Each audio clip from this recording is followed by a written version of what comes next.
Can a mother's love transcend species? Meet Princess, a 15-pound house cat who had recently given birth. But she didn't just raise her own kittens.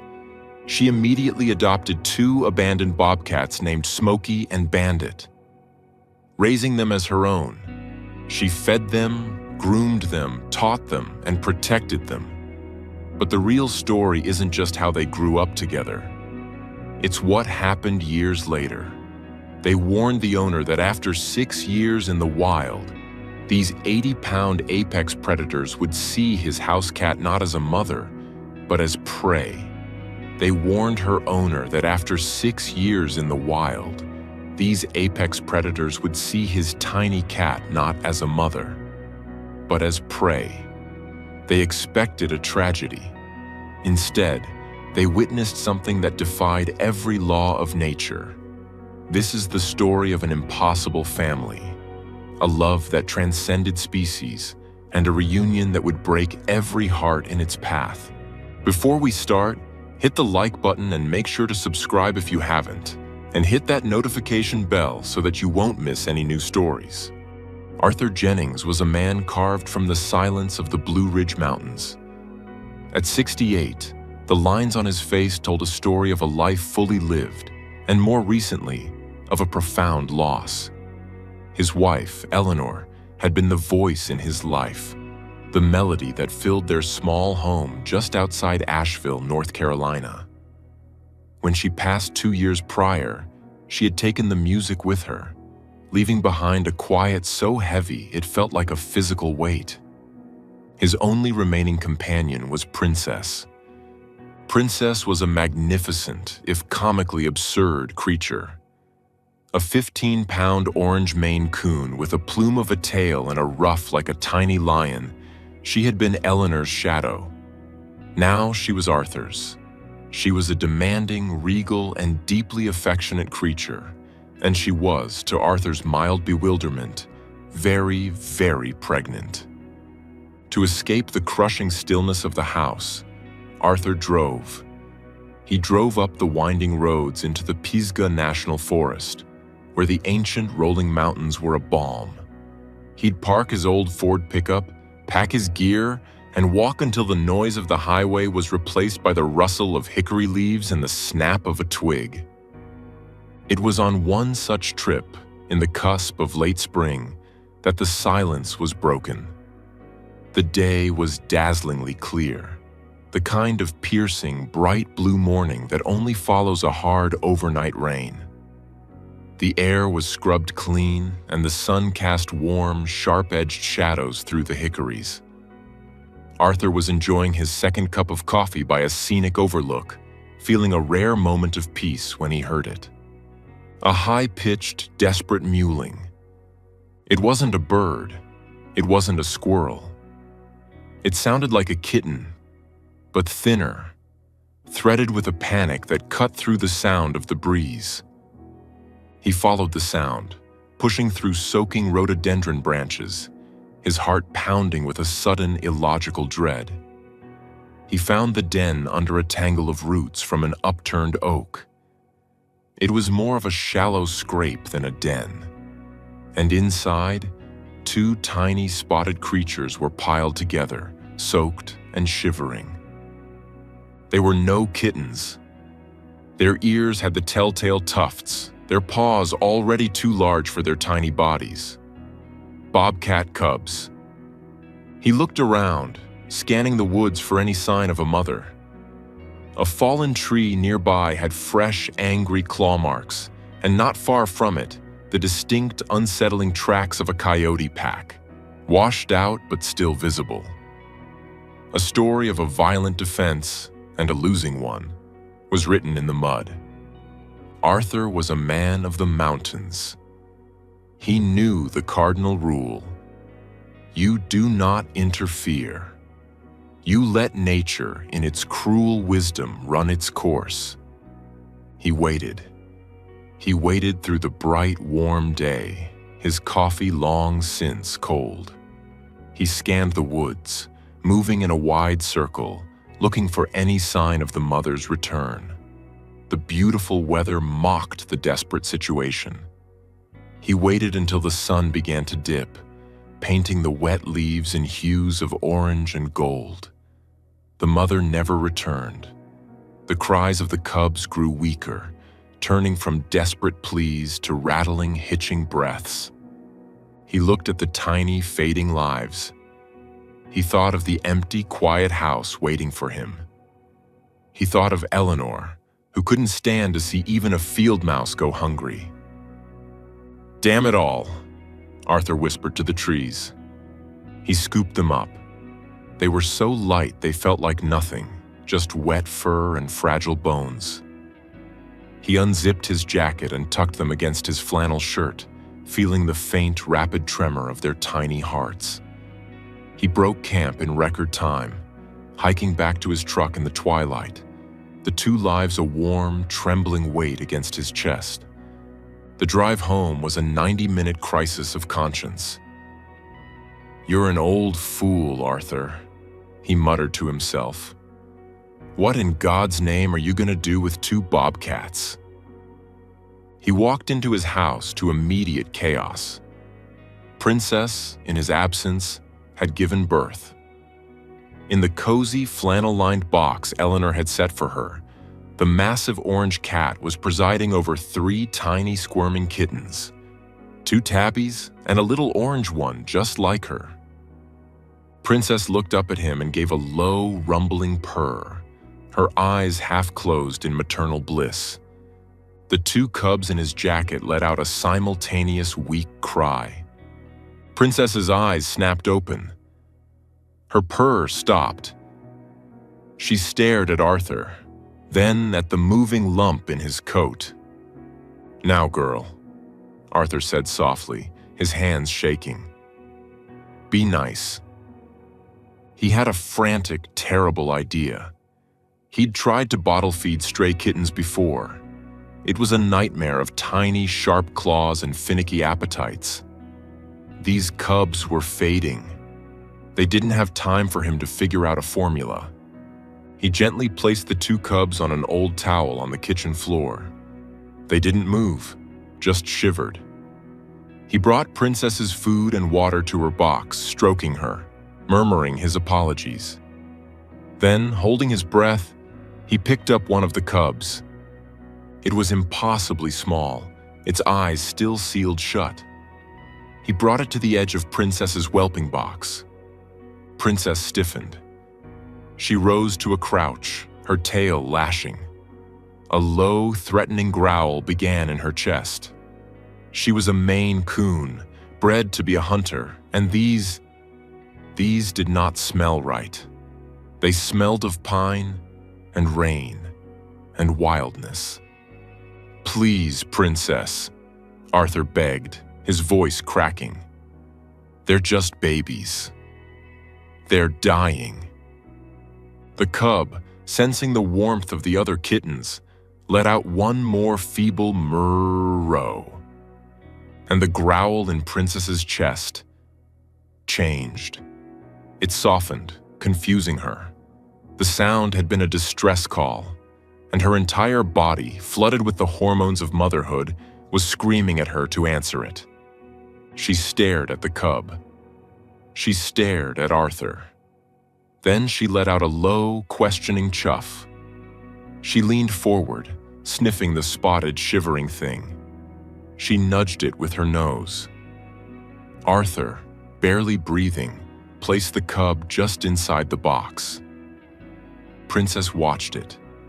Then, with a sigh so human it startled Arthur, she reached out, hooked the cub with one massive white-mitted paw, and dragged it against her belly.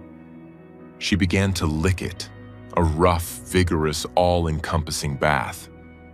She licked it until it stopped shivering and, guided by instinct, nuzzled against her and latched on. Arthur's knees felt weak. He retrieved the second cub, placed it in the box, and watched the same miracle happen. Princess adopted it without a second thought, nudging it into place alongside her own biological kittens. Within 5 minutes, 5 kittens were nursing in a row. 2 were sleek and tiny tabbies. 1 was a tiny orange puffball, and 2 were spotted, tuft-eared, and utterly alien. Princess, the 15-pound queen of the house, lay on her side, purring like a V8 engine, and began to wash the head of a baby bobcat. "Arthur, you're out of your mind." Dr. Miller, the town's no-nonsense veterinarian, stood in Arthur's living room, his arms crossed. "I'm legally obligated to tell you to call wildlife and fisheries. This is a terrible idea. They're wild animals. What happens when they're not babies? What happens when they realize your other cats aren't siblings but prey?" "Look at them," Arthur said simply. Dr. Miller looked. It was 3 weeks later. In the middle of the living room floor, Princess was laying on her back, a look of profound exhaustion and bliss on her face. Her 3 kittens were pouncing on her tail. The 2 bobcat cubs, now named Smokey and Bandit, were twice the size of their adopted siblings and engaged in a clumsy, ridiculous wrestling match. As they watched, Bandit got a little too rough, using his disproportionately large paws to bat at the little orange kitten. Princess, without even lifting her head, snaked out a paw and delivered a thwop to Bandit's head that was so fast it was a blur. It wasn't hard, but it was firm. Bandit let out a squeak of surprise and immediately backed off, lowering his head in submission. Princess then grabbed him, pulled him close, and started grooming his tufted ears so aggressively he fell over. Dr. Miller was speechless. "Well, I'll be," he finally said, rubbing his chin. "She's teaching them. She's actually teaching them manners." The unlikely family became a local legend. Arthur, a quiet man, was suddenly the center of attention. The bobcat kittens were a phenomenon. As they grew, the size difference became comical, then alarming. By 6 months, Smokey and Bandit were 30 pounds of lean muscle, while their siblings were still a respectable but normal 7. They dwarfed their mother. Yet the hierarchy was never in question. Princess was, and always would be, the matriarch. She had taught them the rules of the house. Rule 1, no claws on the furniture, a rule she enforced on the bobcats more than her own. Rule 2, play wrestling must be gentle. Rule 3, everyone gets groomed, whether they like it or not. The most bizarre and touching ritual was the play hunt. Princess would stalk her own kittens in the living room, a slow, patient hunt that ended in a playful pounce. She tried it with Smokey and Bandit. The bobcats, natural-born hunters, were baffled. This was not how you hunt. So, they taught her. They would hide behind the sofa, their spotted coats perfect camouflage, and ambush her. But the killer instinct that should have been razor-sharp had been softened by Princess's maternal care. Their ambushes were clumsy.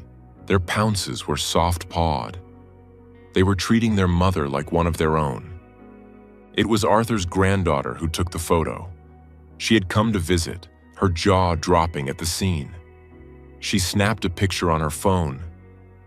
Princess, the huge orange queen, was asleep in her armchair. Curled around her, over her, and under her were all 5 of her babies. The 2 tabbies, the little orange one, and the 2 massive tufted-eared bobcats, all piled together in a tangle of fur and purrs. The photo went viral in a way Arthur couldn't comprehend. "Grandpa, you're trending," his granddaughter had said, laughing. The story was picked up by national news. Mother cat adopts bobcat cubs. The world fell in love with Princess and her strange, wild children. But Dr. Miller's warning echoed in Arthur's head. What happens when they're not babies? By a year old, Smokey and Bandit were 50 pounds each. They were no longer clumsy. They moved with a silent, powerful grace. The play fights were starting to look less like play. They had, on 3 separate occasions, brought Arthur a gift from the backyard, a squirrel, a gopher, and, distressingly, a neighbor's prize-winning chicken that they laid at Princess's feet. She had sniffed the offerings, looked unimpressed, and demanded to be fed from a can. The cost was astronomical. The Bobcats ate more meat in a day than Arthur ate in a week. His small home was being shredded. A playful leap had shattered Eleanor's favorite lamp. The hardest part was the sound. One evening, a stray tomcat had wandered into the yard. Before Arthur could even open the door, Smokey and Bandit were at the window. They didn't hiss. They let out a low, guttural, terrifying snarl that was pure apex predator. Princess, startled by the sound from her own kittens, had hissed at them. The family was fracturing. Arthur knew. He cried as he made the call. The Appalachian Wildlife Reserve was a top-tier sanctuary, 100 acres of fenced-in natural habitat. They had heard of Arthur and Princess. They agreed to take Smokey and Bandit, to give them a life where they could be what they were meant to be. The day of the transfer was the worst day of Arthur's life since he'd lost Eleanor. The director, a kind woman named Sarah, came with a team. Smokey and Bandit, sensing the strangers, were wary. They hid behind Arthur's recliner. It was Princess who coaxed them out.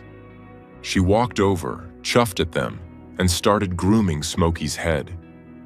Reassured, the 2 Bobcats followed her into the living room, where the team was able to safely sedate them for the journey. The last thing Arthur saw was the 2 magnificent animals, asleep in their crates. Princess sat by the door, watching the van drive away until it was just a speck. That night, for the first time in a year, Arthur's house was silent again. Princess wandered from room to room, making a low, mournful sound, a cry of a mother looking for her children. Arthur sat in his armchair, his face in his hands, and wept. Years passed. Life, as it does, went on. Arthur's granddaughter went to college. The other kittens grew into lazy, happy house cats. The viral fame faded, leaving Arthur and Princess to their quiet life. Arthur received updates from the sanctuary. Smokey and Bandit had acclimated well. They had a 2-acre wooded enclosure, a stream, and each other. "They are magnificent, Arthur," Sarah wrote in a Christmas card, which included a photo. "But they are fully wild. They tolerate their caretakers, but they don't seek out human contact. They are Bobcats, as they should be." Arthur framed the photo and put it on the mantle, next to the famous picture of the pile of kittens. Then Princess got old. It was a cruelty of nature that a cat's love, so large and pure, was housed in a body that lasted for such a short time. She was 16. The vet called it kidney failure. He called it the long goodbye. Arthur did everything. Subcutaneous fluids, special diets, warm blankets. But Princess was fading. She stopped eating. She barely moved from her spot on Arthur's bed, the same one she had shared with Eleanor. Her purr, once a motor, was a faint rattle. One Tuesday morning, Arthur was sitting with her, stroking her dulling orange fur. He looked up at the mantel, at the 2 photos side by side, the tiny cubs in a pile, the magnificent adults in the snow. An idea formed, a crazy, desperate, unthinkable idea. He called the sanctuary. "Sarah, it's Arthur Jennings. I know this sounds insane, but I have a request. A dying wish, you might say. But it's not for me. It's for Princess." Sarah met him at the sanctuary's private entrance, her face full of compassionate skepticism. "Arthur, I'm happy to let you visit. But I really must warn you. It's been 6 years. They won't remember you. And, well, they're 80-pound predators.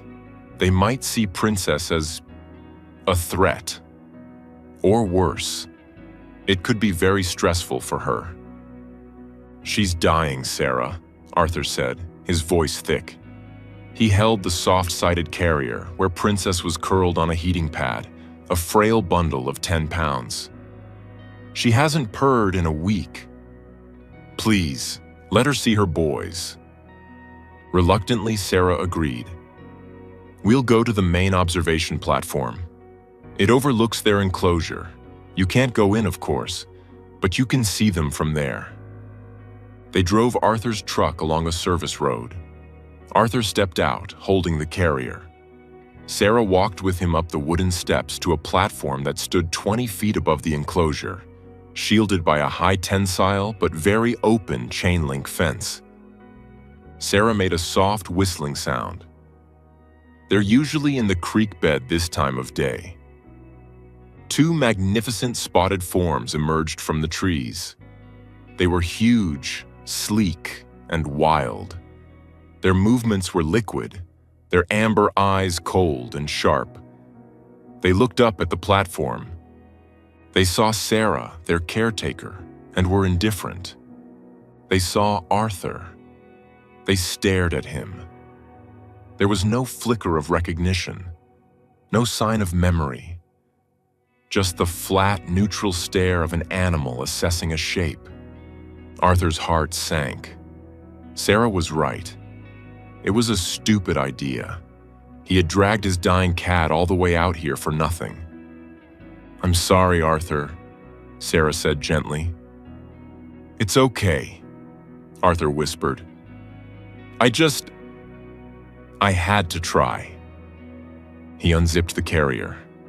Princess was awake, but barely. He lifted her out, holding her frail body against his chest. She was so light. "It's okay, old girl," he murmured to her. "They're here. Your boys are here. They grew up so big." Princess Weak lifted her head. She blinked, her vision blurry. She couldn't see the Bobcats 50 yards away, but she could smell the pine, the dirt, the familiar scent of the outdoors. She was weak, but she was still a queen. She let out a small, almost inaudible sound. A tiny, questioning chuff. It was the quietest sound in the forest. But 50 yards away, 2 sets of tufted ears pivoted like radar dishes. The indifference in the Bobcat's eyes vanished, replaced by an electric, bewildered intensity. They looked at Arthur, and for the first time, at the small orange bundle in his arms. Smokey, the larger of the 2, let out a confused, high-pitched chirp. And then the unthinkable happened. They ran. They didn't stalk, they didn't saunter. They galloped across their enclosure, kicking up dirt, their powerful muscles bunched. They covered the 50 yards in seconds. They hit the fence line directly below the platform, ignoring Sarah, ignoring Arthur. They stood on their hind legs, their front paws pressed against the chain link, their heads thrown back. And they were crying. It wasn't a roar. It wasn't a snarl. It was the high-pitched, desperate, chittering sound of a cub calling for its mother. It was a sound they had not made in 6 years. "Oh my God," Sarah breathed, her hand flying to her mouth. Arthur, his body trembling, tears streaming down his face, knelt at the edge of the platform. He held Princess out. She heard them. She knew them. And Princess, who had not purred in a week, began to rumble. A weak, rattling, but unmistakable purr. She chuffed back at them, a sound of greeting, of love, of "I am here." The two 80-pound bobcats whimpered. They rubbed their heads against the fence, jostling for position, desperate to get closer. "Lower," Sarah whispered, her own eyes full of tears. "Lower, to the fence." Arthur carefully descended the platform steps to stand at the fence itself. He held Princess securely. The bobcats were frantic. They were rubbing their faces raw on the wire. Arthur knelt, bringing Princess down to their level. Through the gaps in the chain link, Bandit, the more rambunctious one, pushed his nose. He touched it to Princess's tiny, frail head. He sniffed her, a long, deep inhale, as if memorizing her scent. Princess leaned into the touch. She closed her eyes, purring, as her two wild, enormous, impossible children chittered and cried, their amber eyes soft with a love that had never faded. They stayed like that for almost an hour, Arthur's knees aching on the hard ground, his heart so full it felt like it would burst. The two bobcats never left the fence.